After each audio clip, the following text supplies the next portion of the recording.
आज की कहानी है विधि का विधान। अर्जुन के पुत्र अभिमन्यु थे और उनके पुत्र राजा परीक्षित थे। राजा परीक्षित के बाद उनके पुत्र जन्मेजय राजा बने। उन्हें अपने आप पर बहुत अहंकार था। एक दिन जन्मेजय वेद व्यास जी के पास बैठे थे। बातों ही बातों में जन्मेजय ने कुछ नाराजगी से वेद व्यास जी से कहा, जहाँ आप समर्थ थे, स्वयं भगवान श्री कृष्ण थे। भीष्म पितामह, गुरु द्रोणाचार्य, कुल गुरु कृपाचार्य जी, धर्मराज युधिष्ठिर जैसे महान विभूति उपस्थित थे।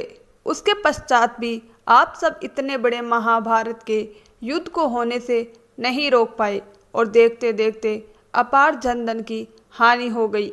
यदि मैं उस समय वहां रहा होता तो अपने पुरुषार्थ से इस विनाश को होने से बचा लेता। अहंकार से भरे जन्मेजय के शब्द सुनकर भी व्यास जी शांत रहे। उन्होंने शांति से कहा, पुत्र, तुम अपने पूर्वजों की क्षमता पर शंका ना करो। यह विधि द्वारा निश्चित था, जो बदला नहीं जा सकता था। यदि ऐसा हो सकता तो श्री कृष्ण में भी इतने सामर्थ्य थी कि वे युद्ध को रोक सकते थे। जन्मेजय अपनी बात पर अड़ा रहा और बोला, मैं इस सिद्धांत को नहीं मानता।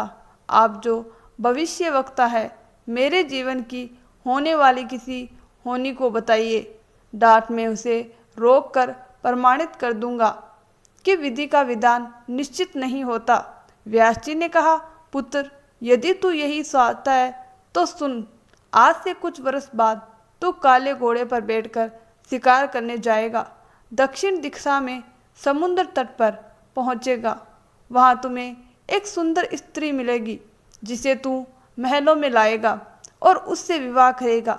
मैं तुमको मना करूंगा कि यह सब मत करना, लेकिन फिर भी तुम यह सब करोगे। इसके बाद उस स्त्री के कहने पर तू एक यज्ञ करेगा। मैं तुमको आज ही चेता कर रहा हूँ कि उस यज्ञ को तुम वृद्ध ब्राह्मणों से कराना, लेकिन वह यज्ञ तुम युवा ब्राह्मणों से करवाओगे। और जन्मेजय ने हंसते हुए व्यास जी की बात काटते हुए कहा कि मैं आज के बाद काले घोड़े पर ही नहीं बैठूंगा तो यह सब घटनाएं घटित ही नहीं होगी। व्यास जी ने कहा कि यह सब होगा, और अभी आगे ही की सुन। उस यज्ञ में एक ऐसी घटना घटित होगी कि तुम उस रानी के कहने पर उन युवा ब्राह्मणों को प्राण दंड दोगे, जिससे तुझे ब्रह्म हत्या का पाप लगेगा और तुझे कोढ़ रोग होगा और वही तेरी मृत्यु का कारण बनेगा। इस घटनाक्रम को रोक सको तो रोक लो। वेदव्यास जी की बात सुनकर जन्मेजय ने एहतियातवश शिकार पर जाना ही छोड़ दिया। परंतु जब होने का समय आया तो उसे शिकार पर जाने की बलवती इच्छा हुई। उसने सोचा कि काला घोड़ा नहीं लूँगा, पर उस दिन उसे अस्तबल में काला घोड़ा ही मिला। तब उसने सोचा कि मैं दक्षिण दिशा में नहीं जाऊंगा, परंतु घोड़ा अनियंत्रित होकर दक्षिण दिशा की ओर गया और समुद्र तट पर पहुंचा। वहां पर उसने एक सुंदर स्त्री को देखा और उस पर मोहित हुआ। जन्मेजय ने सोचा कि इसे लेकर महल में तो जाऊंगा, लेकिन विवाह नहीं करूंगा। परंतु उसे महलों में लाने के बाद उसके प्यार में पड़कर उससे विवाह भी कर लिया। फिर रानी के कहने से जन्मेजय द्वारा यज्ञ भी किया गया। उस यज्ञ में युवा ब्राह्मण ही रखे गए। किसी बात पर युवा ब्राह्मण रानी पर हंसने लगे। रानी क्रोधित हो गई और रानी के कहने पर राजा जन्मेजय ने उन्हें प्राण दंड की सजा दे दी। फलस्वरूप उसे कोढ़ हो गया। अब जन्मेजय घबरा गया और तुरंत व्यास जी के पास पहुंचा और उनसे जीवन बचाने के लिए प्रार्थना करने लगा। वेद व्यास जी ने कहा कि एक अंतिम अवसर तेरे प्राण बचाने का और देता हूँ।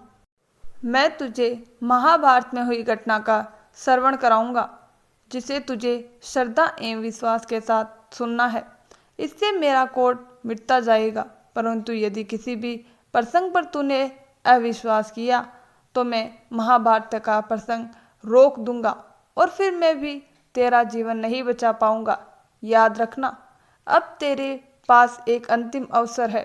अब तक जन्मेजय को व्यास जी की बातों पर पूरा विश्वास हो चुका था, इसीलिए वह पूरी श्रद्धा और विश्वास से कथा श्रवण करने लगा।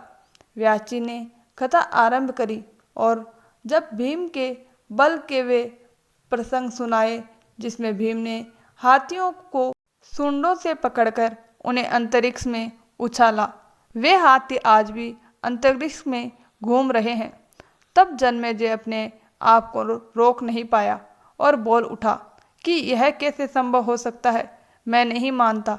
व्यास जी ने महाभारत का प्रसंग रोक दिया और कहा कि मैंने तुझे कितना समझाया कि अविश्वास मत करना, परंतु तुम अपने स्वभाव को नियंत्रित नहीं कर पाए, क्योंकि यह हो द्वारा निश्चित था। फिर व्यास जी ने अपने मंत्र शक्ति से आह्वान किया और वे हाथी पृथ्वी के आकर्षण शक्ति में आकर नीचे गिरने लगे। तब व्यास जी ने कहा, यह मेरी बात का प्रमाण है।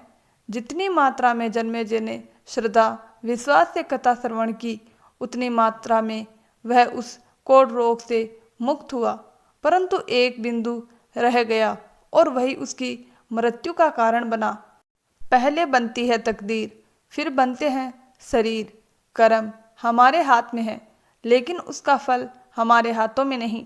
गीता के 11वें अध्याय के 33वें श्लोक में श्री कृष्ण अर्जुन से कहते हैं, उठ खड़ा हो और अपने कार्य द्वारा यश प्राप्त कर। जिनके बारे में तू चिंतित हो रहा है, यह सब तो मेरे द्वारा पहले ही मारे जा चुके हैं। तू तो केवल निमित्त बना है, उन्हें को टाला नहीं जा सकता। लेकिन नेक कर्म व ईश्वर नाम जाप करने से उससे हानि कम होती है। तो यह थी हमारी आज की वीडियो। अगर आपको वीडियो अच्छी लगी हो तो इसे लाइक ज़रूर करें, चैनल को सब्सक्राइब करें, वीडियो को शेयर करें और कमेंट बॉक्स में जय श्री राम ज़रूर लिखें। धन्यवाद। जय श्री राम।